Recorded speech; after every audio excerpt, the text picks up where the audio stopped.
about a very sensitive subject, children who have literally been forgotten. Whether they're disabled, orphans, forgotten. These two women are doing something about it. Tina Richter first came to Kenya in the 70s on safari with her parents. She's originally from Germany, and she loved the country and the continent. Cut a long story short, went back to Germany, met up with a woman who had been sending money back to Kenya to help an orphan's home. She asked Tina to come back at some point to look up to see where her money was going. She did.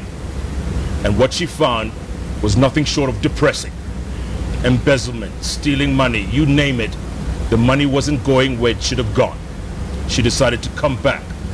She tried to take over that home. They threatened her with her life. She decided to leave that and start her own. She's in the dumps, literally, deep in the dumps of Dandora, where she started a home for disabled children. She's got 50 right now. Count them, 50. And I tell you, the stories she tells are harrowing. Elizabeth Fulton first came to Kenya also in the 70s. Went to Imani school, believe it or not, in Thika as a 15-year-old back then. Went back to America. Again, cut a long story short, came back many years later with her husband who worked for the UN. And she really wanted to have or adopt a child, but her husband told her she couldn't. But she started working with children. She started a school not too long ago in Kawangware, believe it or not. She has 180 orphan children. The poorest of the poor, the forgotten, the neglected. She takes care of them along with her team. Two different stories, two women, one topic. Twitter handles are @KHP Harambee, that's all one word, @KHP Harambee, @Elizabeth Fulton. Mine is @Koinange Jeff. The hashtag we want to use tonight, forgotten children. Sit back, start tweeting, listen to these stories. Maybe, just maybe, at the end of this show, you might be able to do something about it. Ladies, welcome to the show. Thank you, sir. Good to see you. Yes, good Tina? to see you. Thank you. Thanks so much. I mean, your stories are just ridiculously harrowing, and it's very depressing, by the way. Very depressing topic. And the question I ask, and I'll ask both of you the same question. I'll ask you first, Tina. Why did you do it? Nobody cares. Why do you do it? Because nobody cares. If you see that it's needed, then you do something. When you have a heart in here. I saw the need, I came back, and I started where the need was most important, needed, and searched for. Yeah, and I'll come back to you in a second, Elizabeth. But, you know, people threatened your life. They wanted to kill you because you were dipping into, or you were spoiling their stealing, their capacity to embezzle funds. You were taking away that gravy train. Yeah, but what my first experience in Kenya, everybody else would have said never back again. Mm-hmm. Never. Mm-hmm. Well, but it takes some more to frighten me. And once you step in, you are somehow infected with that virus that you need to help. There is no other way to explain it. Yeah. If you are a human being feeling with a heart, Amen. then you have to help. Mm. And that is what I did. You just said amen there, Elizabeth. I heard you say amen. Amen, sister. Why'd you do it? I was here looking for something to do. I met 45 street kids, baby class age, and I fell in love, pure and simple. And my husband was worried I wanted to adopt a child. I didn't, but those children needed somebody and nobody else was there. So like her, it was needed and I could do something. Yeah. That's all. But, you know, all of them are orphans, if not most. No. Most. Yeah. They have big sisters helping, you know, Yeah. they're doing their best. But they come from, you know, for lack of a better word, broken homes. You know, Yes, one parent, very, no parent, yes. grandmother raising them, Yes. big sister or big brother. It Yes. must be depressing. It is depressing, but on the other hand, you know, I come from America and Europe, and we worry about stupid things like whether or not our shoes are match or, are cool. And I met those kids, and they sang me songs of gratitude for their boiled egg. And they meant it. And just today I was there, and they were singing to me how they love me. And they mean it. And I can't step away from that because For these children, I represent hope and comfort and lack of fear. Yeah. And it's critical. It's critical. Yeah, you're the last best hope. Yeah. That's what it is. Tina, all your children or the children at your school are disabled. What are we talking? Yes. Are we talking what? Blind, deaf, Well, we're talking quadriplegic? about a wide range of disability, yeah, which means here even the blind, the deaf ones are belonging to the big group of disabled persons, Yeah. and nobody wants to have them. Yeah.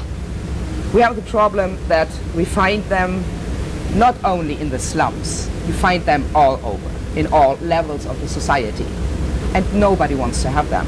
That is the major problem, because living in a country with 42 traditions, all still anchored in the Middle Age, they didn't realize that we are in century 21.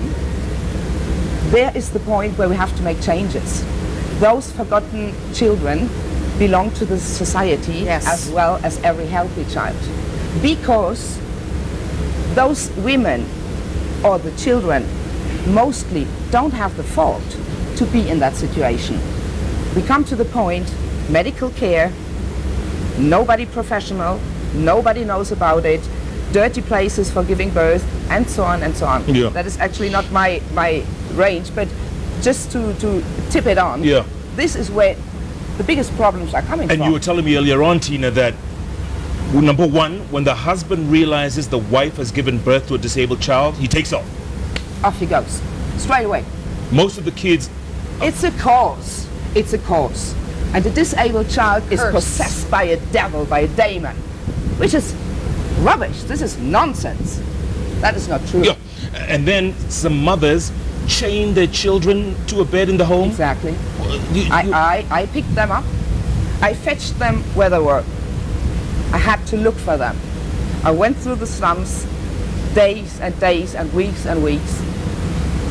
looking for them, finding them, locked to the bed with a chain.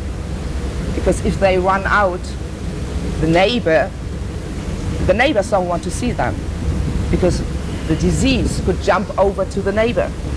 The devil could jump over to the neighbor's house, which is ridiculous. Ridiculous. We found them locked up in cages, because we have children that are extremely spastic, and being spastic, you have a different form in your body, yeah, different behavior, and this is frightening the people. So these kids must live the most miserable of lives. They do, indignity, completely. I ask you again, why'd you do it? I need to do something. Everybody needs to do something. Everybody. I believe that I'm here not for coincidence. Coincidences are not existing in life. You always be in a place, you always meet people at that time, because it is supposed to be like that. That is my opinion of life. Yeah. Kind of So- like the Middle Ages, though. And Yeah, Yeah. which we are stuck in. Yes. Right? But once you have seen the problem, you cannot turn around and leave them. You have to do something. Yeah, but the people who are here turn around and leave them. They do. And that bothers me. I want to sensitize the citizens, the nation, if you want to say so. I want to show that they have to change the chip in their mind, because we reached century 21, and those children do have the same right for good and a good life and dignity in their lives. Yeah. They have a right of medical care, of knowledge, of education, and they have the right to be loved. Yeah. Elizabeth, you know, I'm here, sitting here talking to two Mzungus, for lack of a better word. Bear with me. Should we be ashamed of ourselves that we're not doing this? I mean, I can't see an African going to Europe to go and take care of disabled and homeless kids. I can't see that. Indians will, though. But no, Kenya does not have a monopoly on this kind of turning your back. at this point in time, I think Kenya has been swamped by AIDS. I was originally looking for AIDS orphans, but the children won't tell me because of the curse. But I think that the Kenyan government is no better than the U.S. government, and when they're all guilty of not offering full human rights to these needy children. Yeah. And in America, I don't work with educating children in America because we do have free public schools. And they are given free lunch, and they're given textbooks, and they can go in whatever clothes they have on. And if they need shoes, the teachers will find them. This is why I'm not working in America. If Kenya, and I think it can, and I think it should, and I think it will, had proper free schools, I wouldn't have to be working here. Yeah. But we don't have time to lose these kids' education. So we got to do it now. Yeah. Have you ever thought of giving up? Oh yeah. I've had to fire 3 directors for corruption, for trying to steal the land that we had given the school, so we no longer own land. We now rent from a good landlord. And from stealing literally food from hungry children. But the reason I think that these Kenyans are able to do this is that they have been so poor themselves that they feel like we had in the West. We had the Wild West in America. Yeah. It was every man for himself, and if you didn't make it, to hell with you. Yeah. Excuse my language. Yeah. And I think Kenya is kind of at that phase now. Yeah. But the problem is that there are some very, very, very wealthy people who are running away with it Absolutely. and leaving the other 99% in the dust. Tina, have you ever thought of giving up? No, Never. no, Those kids don't depress you? They No. don't make you No. say, you know No. what, enough No. of this? no, because all that gives me more motivation. Seriously? Even more serious. Serious. Where do you come from? Well, from another planet, obviously. You can't doubt about that. Looking at my life, I must be from another planet. But you see the circumstances, and you feel the energy, and you have to unload this energy. What I try to do is to bring my energy to a lot of people, to infect them with my energy and to give them the motivation, to open the eyes, to sensitize what is needed, what has to be done in a proper working society. Yeah. When you drive to Dandora, and many of us have been, I don't know, yeah, you've been. Yeah, I just know of it. You know of it, okay. Do you get depressed? In the meantime, it's my place to work. I go there, and I'm fine with it. I'm not the type of depressive person. I'm a positive person, since always. It's depressing when you see that you can't move things, when it takes so long to move something, and when you see that a lot of things are not right in place. They're just not fair. Yes. That is my biggest problem, the fairness, the justice. That is something where I get really angry because it's not fair. For example, government cash transfers for disabled. They are there. We apply for our children, for our families. Those monies are there, but they don't reach where they're supposed to reach. No. So this is something where I'm fighting. It cannot be that me, being a Mzungu, coming from Europe, bringing money from Europe, I think help in situations like we are dealing now. Yeah. I'm not saying third world, because Kenya is not third world. Yeah. So please make a move and show that Yeah. that you are not. What do you think is our problem, Tina? What do you think? Our lack of initiative, our lack of caring. What is our problem? What do you think? First of all, the traditional reasons, yeah, that there's no acceptance in the society. Second thing is people are greedy here. Yes. Everybody's taking care of themselves, and the other ones are just, I give a shit on that. Yep. Yeah. Absolutely. We were educated. In my case, my parents told me, you learn how to look over the edge of your plate. And the people here are reflecting that they never heard about it.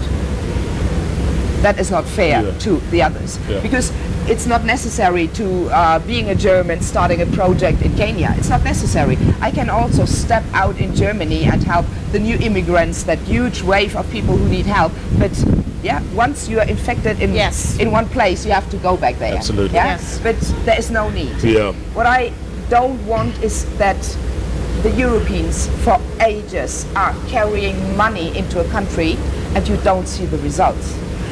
What I start, I want to see a result. Yeah.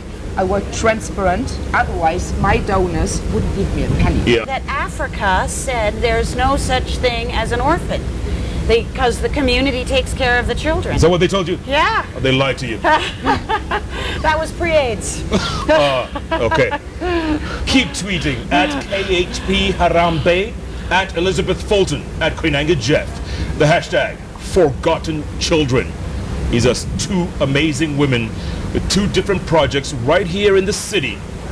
I tell you, not being Kenyan, not being African, and caring this much, shame on us. Jeff Koinange live at the Villa Rosa Kempinski takes a break. We'll be back in a moment.